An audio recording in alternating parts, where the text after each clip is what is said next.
your Friday morning. We're going to interrupt programming. We've been telling you this morning there has been a shooting at a school in Newtown. This is the Sandy Hook Elementary School.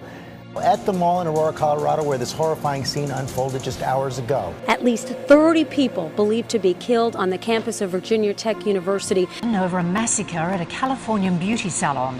8 people were killed and 1 injured when a gunman opened fire this morning. They're all pulling together to cover what is turning out to be the deadliest campus shooting in U.S. history. 12 dead, 50 injured. Suspect is in custody right now. Eyewitnesses describe him as armed for battle. A rifle, a handgun, a shotgun. A handgun, a shotgun. 8 people were killed and 1 30 injured. people believed to be Armed killed. for battle. Armed for battle. The deadliest campus shooting in U.S. history. People will say that, well, there's a mental health problem. It's not a gun problem. The United States does not have a monopoly on crazy people. It's not the only country that has psychosis. And yet, we kill each other in these mass shootings at rates that are exponentially higher than any place else. Well, what's the difference? The difference is that these guys can stack up a bunch of ammunition in their houses, and that's sort of par for the course. The President of the United States has indicated he wants to ban assault weapons like this. What is your view? I think we need to ban gun control laws that keep people from being able to protect themselves. Anybody that wants to disarm me can drop dead. The only thing that stops a bad guy with a gun is a good guy with a gun. Hitler took the guns. Stalin took the guns. Mao took the guns. Fidel Castro took the guns. Hugo Chavez took the guns. And I'm here to tell you, 1776 will commence again if you try to take our firearms. The evil's in our hearts, not in the guns. Why don't you come to America? I'll take you out shooting. You can become an American and join the Republic. Before we left our home countries in Scandinavia and moved to the United States, none of us had seen a gun. We had never felt the need of one, let alone questioned our right as civilians to own one. The Scandinavian countries have some of the toughest gun laws in the world. That does not mean that all guns are banned. In fact, hunting is a popular activity. However, there are clear restrictions.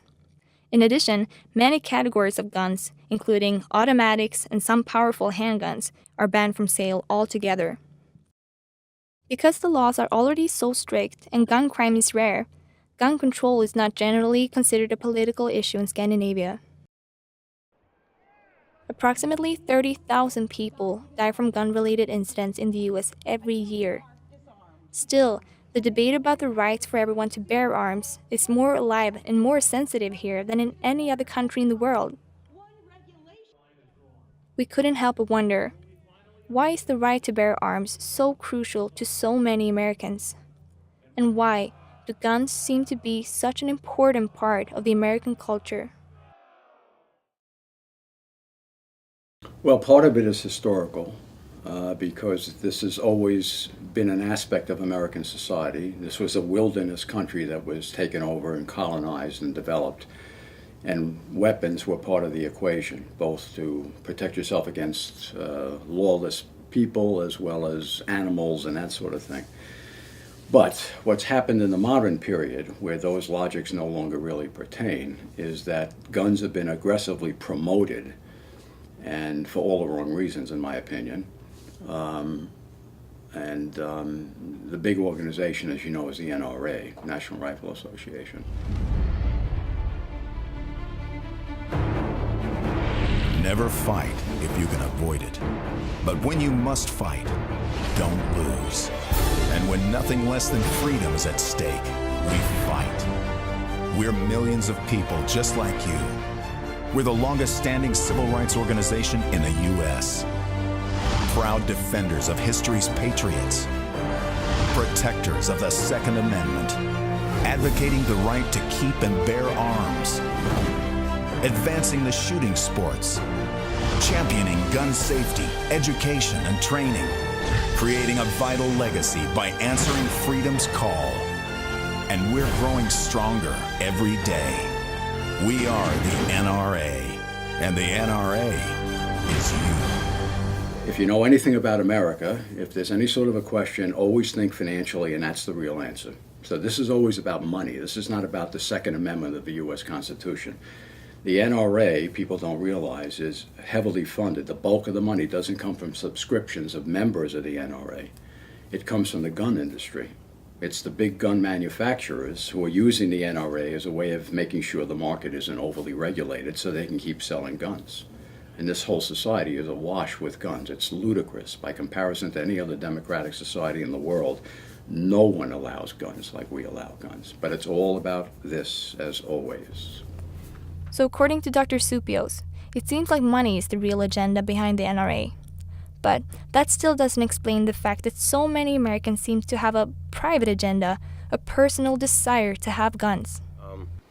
I own a few guns. My father, my whole family owns guns.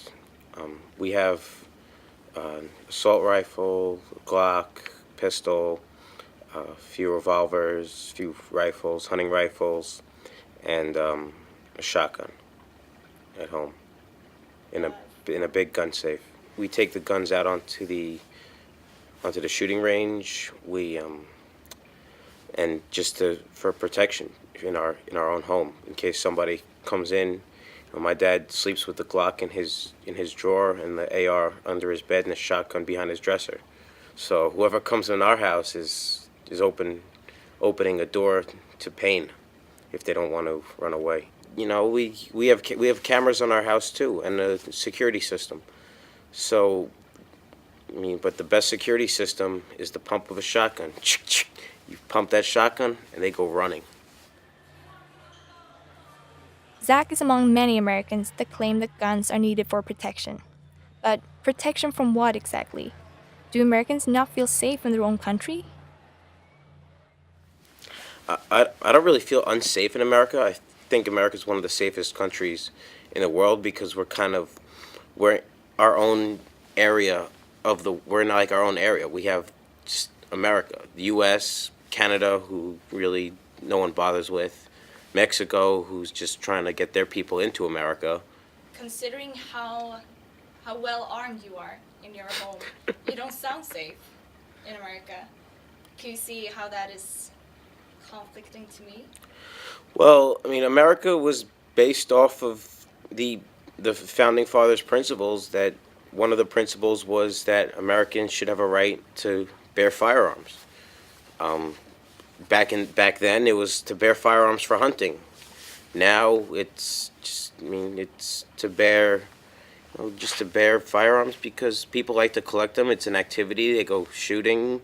People still go hunt. People still go hunting to feed themselves and hunting for recreation also. So, I mean, in any country, you could have problems in any country where someone could come and waving a gun in your face, even in Europe too. Well, Zach is right about that. There is gun violence in other countries too. But there's one detail that can't be ignored. The US has an estimated 283 million guns in civilian hands, which is significantly more than any other Western country. In the US, 32,000 people die from gun-related incidents every year. That can be compared to 124 in the UK, 138 in Sweden, and 88 in Norway. It seems clear that where there are more guns, there are also more gun deaths. I don't think stricter gun laws would be effective because it's basically what America. I don't know. I really don't know. As far as people with mental illness getting access to guns, New York actually just passed a law which makes it harder for mentally ill people. They have a registry now, which personally I don't think that that's the right thing for the government to decide who can have a gun and who can't have a gun, because it's part of our amendment rights that Americans should have access, should have access to weapons, the right to bear arms. Look, if you have a constitutional right, which the Supreme Court has said you have, I mean, this is about 5 summers ago, they finally came out and offered an interpretation about the Second Amendment, because there's some difficult language in there. They talk about a right to keep and bear arms, but it does mention in the context of a militia, not necessarily an individual who's not part of a military militia. But the Supreme Court expanded that and said everybody's entitled to a gun. Okay, let's say that's the case. That doesn't mean that everyone who is mentally incompetent is entitled to a gun. If you've got some sort of a drug problem, if you've got a criminal record, if there's some sort of mental incompetency involved, obviously you don't want these people to have guns. But the NRA even opposes those types of restrictions. In almost every measurable statistic, whether it be gun ownership, gun homicide rate, or total firearm-related deaths, including suicides and accidents, the U.S. leads the world in deadly gun violence. I'm not educated enough or trained enough to know how we can lessen gun crimes without imposing further restriction.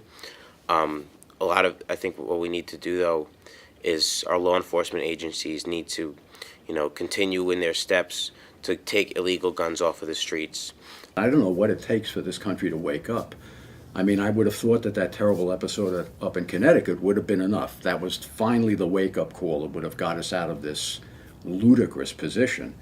But apparently, as I said, politically, these guys are so powerful that even when you have national surveys that say 70% of the country wants more restriction, it still doesn't work. It still doesn't happen because these people are so overly enfranchised, overly powerful in Washington that they can literally control the legislative process. This is, as I said, this is a perversion of democracy, because what this really is, this is corporate oligarchy, not democracy. This is big corporations pulling all the strings and corrupting the democratic process in Washington. It's a matter of culture. It's a matter of American culture. American culture has certain things that make it that differentiate it from other cultures. One of those things is our basic freedoms here in this country. Do you think that guns is an important part of American culture when you see how much damage it's actually doing? I can't answer that. You understand the question? I understand the question. I'm not going to answer that.